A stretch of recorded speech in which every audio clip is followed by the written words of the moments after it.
இது மகிமை நேரம்.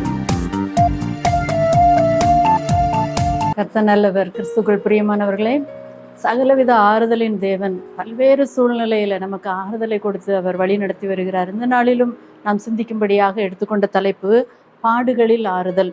ஆண்டவர் நமக்கு கொடுத்த வேத வாக்கியம் யோபு 23:10. அவர் என்னை சோதித்த பின் நான் பொன்னாக விளங்குவேன். அவர் என்னை சோதித்த பின் நான் பொன்னாக விளங்குவேன். இந்த உலகத்துல பல்வேறு பாடுகள், சோதனைகள், பரீட்சைகள் நமக்கு முன்பாக வைக்கப்பட்டிருக்கிறது. பல்வேறு மேடுகள், பள்ளங்கள் நிறைந்த உலகத்துல நாம் வாழ்ந்து கொண்டிருக்கிறோம். நம்முடைய வாழ்க்கையில எல்லா நாளும் திருப்தியாக சந்தோஷமாக இருப்பதில்லை. கண்ணீரின் மத்தியிலையும் வாழுகிறோம், சந்தோஷத்திலையும் வாழ்ந்து கொண்டிருக்கிறோம். சிலருடைய வாழ்க்கையில பாடுகளே தொடர்ந்து வரும்போது அவர்கள் யோபுவை போல நான் கஷ்டப்படுகிறேன் என்று சொல்வதை நாம் கேட்கிறோம். யோபுவை ஆண்டவர் என்றைக்கும் கைவிட்டாரோ? இல்லை. யோபுவை விட்டு நிரந்தரமாக ஆண்டவர் விலகி விட்டாரா? இல்லை. ஆனால் நாம் நினைக்கிறோம் என்னுடைய வாழ்க்கை முழுவதும் பாடுகள் தானே என்று நாம் நினைக்கிறோம். கர்த்தர் தம்முடைய மகிமையான தரிசனத்தை யோபுவுக்கு கொடுத்தார். யோபு சொல்லுகிறார், என் காதினால் உம்மை குறித்து கேள்விப்பட்டேன், இப்பொழுதோ என் கண்கள் உம்மை பார்க்கிறது. பாடுகள் மத்தியில நம்ம ஆண்டவரை பார்க்க முடியும். அப்படி பார்க்கிறதுனால தான் யோபு 42:15 இவ்வாறு சொல்லுகிறார், என் காதினால் உம்மை குறித்து கேள்விப்பட்டேன், இப்பொழுதோ என் கண்கள் உம்மை காண்கிறது என்று மகிழ்ச்சியாக சொல்லுகிறார். கிறிஸ்துக்கள் பிரியமானவர்களே, பாடுகள் மத்தியில நாம் பாடையே பார்த்து கொண்டிருக்கிறோமா? அந்த பிரச்சனைகளையே பார்த்து கொண்டிருக்கிறோமா? ஆண்டவரை நோக்கி பார்க்கிறோமா என்று சிந்தித்து பார்க்க அழைக்கப்படுகிறோம். வேதாகம சரித்திர ஆசிரியர்கள் சொல்லுகிறார்கள், யோபுவினுடைய பாடு 6 மாத காலம்தான். ஆனால் அவனுடைய வாழ்வு 140 வருடம் அவன் பிள்ளைகளையும் பிள்ளைகளின் பிள்ளைகளையும் கண்டு அவன் வாழ்ந்தான் என்று, சம்பூரணமாய் வாழ்ந்தான் என்று சொல்ல இருக்கிறது. வேதம் சொல்லுகிறது, யோபு 42:16-17 யோபு இழந்த அத்தனையும் இரட்டத்தனையாய் பெற்றுக்கொண்டான் என்று நாம் வேதத்திலே பார்க்கிறோம். ஆண்டவர் சொல்றார், இந்த துன்பங்கள், இந்த பாடுகள் நிரந்தரமானதல்ல, இனி வெளிப்படும் மகிமைக்கு இது ஒப்பிடத்தக்கவை அல்ல இக்காலத்து பாடுகள் என்று வேதம் சொல்லுகிறது. கிறிஸ்துக்குள் பிரியமானவர்களே, இந்த உலகத்துல பல்வேறு பிரச்சனைகள்ல, பாடுகள்ல மூழ்கி இருக்கிறீங்களா? ஆண்டவர் சொல்லுகிறார், இது மிகவும் நிரந்தரமற்ற ஒரு காரியம், கொஞ்ச நாள் தான்.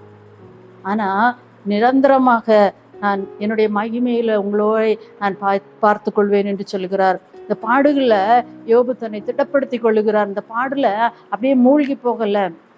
கிறிஸ்துக்குள் பிரியமானவர்களே, நாம் பாடுகள் வரும்போது, பிரச்சனைகள் வரும்போது, அடுத்த ஸ்டெப் எடுத்து வைக்க முடியல என்ற தடைகள் வரும்போது கிறிஸ்துவின் கரத்தை பிரித்து கொண்டு அந்த தடைகளையும் தாண்டி செல்வதற்கு ஆண்டவர் நமக்கு பலனை கொடுக்கிறார். நான் போகும் வழியை அவர் அறிந்திருக்கிறார் என்று யோபு சொல்லுகிறார். நான் போகும் வழியை அவர் அறிவார்.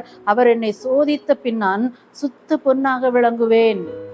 நம்முடைய பாதை ஒருவேளை இடுக்கமாக இருக்கலாம், நம்முடைய வழி ஒருவேளை நெருக்கமாக இருக்கலாம். ஆனால் அந்த பாதையில நம்ம கடந்து செல்லும் போது ஆண்டவர் நம்மை சோதித்து நம்மை சுத்த பொன்னாக மாற்றுகிறார். உன் பாடுகளை யாரும் அறியவில்லையே என்று நீங்கள் கலங்கி தவிக்கிறீர்களோ?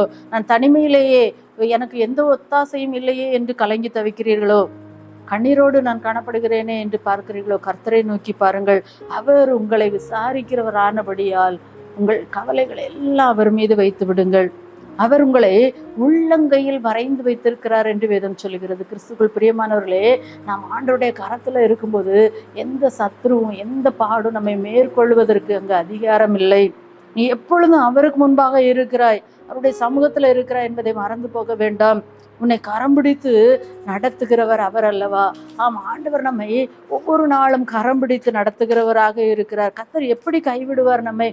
கிறிஸ்தவ ஜீவியம் என்பது மேடு பள்ளங்கள் நிறைந்தது தான். அது இடுக்கமான பாதை தான், அது நெருக்கமான பாதை தான். விசாலமான பாதையில செல்பவர் அநேகர். ஆனால் நாம் கிறிஸ்துவை தெரிந்து கொண்டு நாம் இடுக்கமான பாதையில போகும்போது நிச்சயமாக அவருடைய கரம் நம்மை வழிநடத்தும்.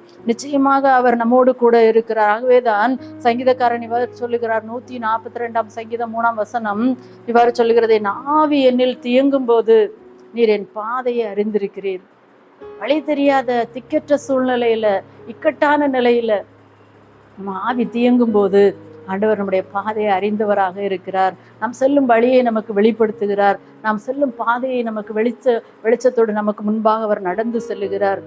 சாத்ராக் மேஷாக் ஆபேத்நேகோவுடைய வாழ்க்கையில இதோட முடிஞ்சு போது அவருடைய வாழ்க்கை என்று நிலை வருகிறது.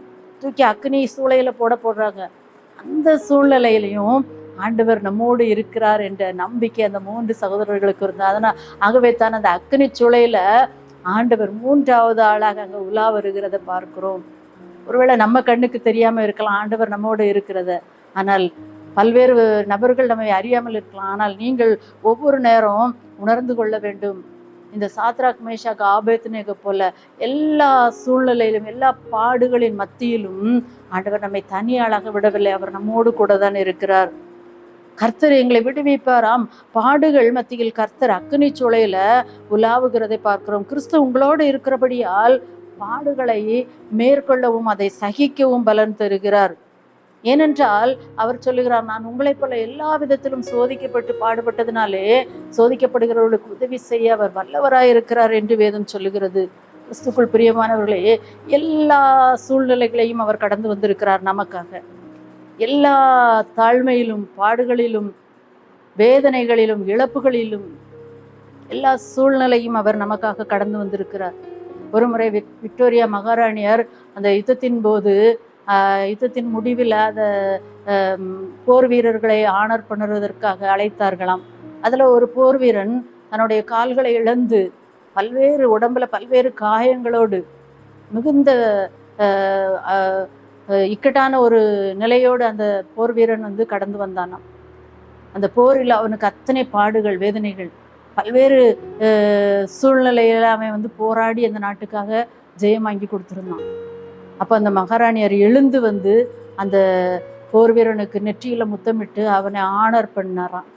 பண்ணாங்களாம். அந்த பதக்கத்தை தங்க பதக்கத்தை அணிவித்தாங்களாம்.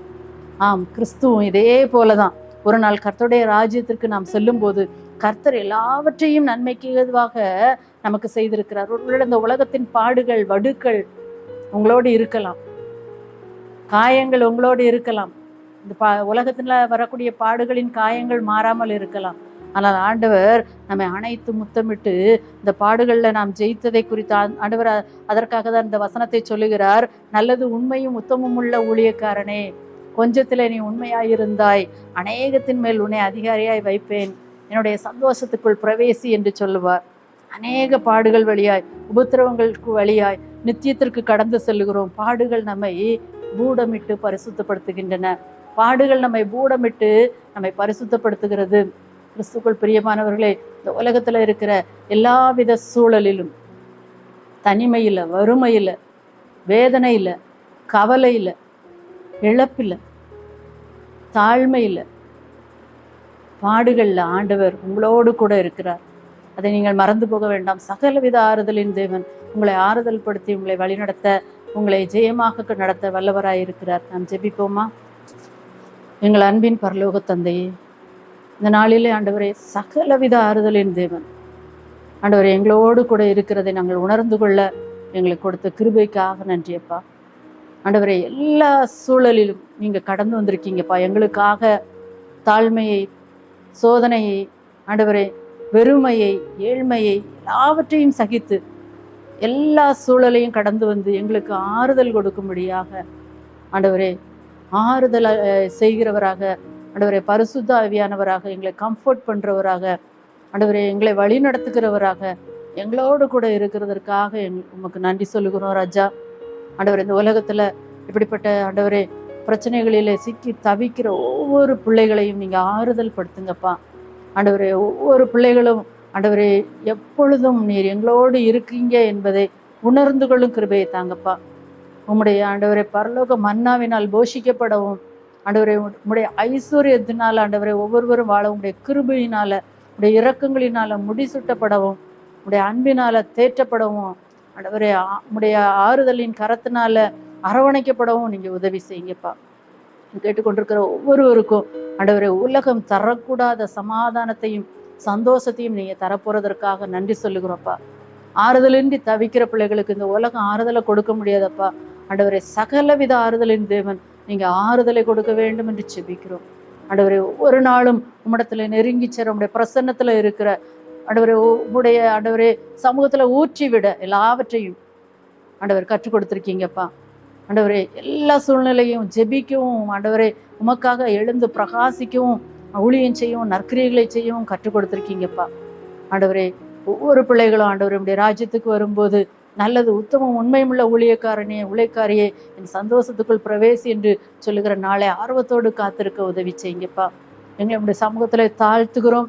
எங்களை ஆறுதல் படுத்துங்க, எங்களை வழி நடத்துங்க, எங்களை உருவாக்குங்க, எங்களை பூடமிடுங்கப்பா. எங்களை விட்டு கொடுக்குறோம்ப்பா, எங்களை தாழ்த்துக்கிறோம். நீங்கள் வழி நடத்துங்க, ஆசீர்வதிங்க. மீட்பர் இயேசுவின் மூலம் தாழ்மையோடு கெஞ்சி கேட்கிறோம் நல்ல பிதாவே, ஆமென்.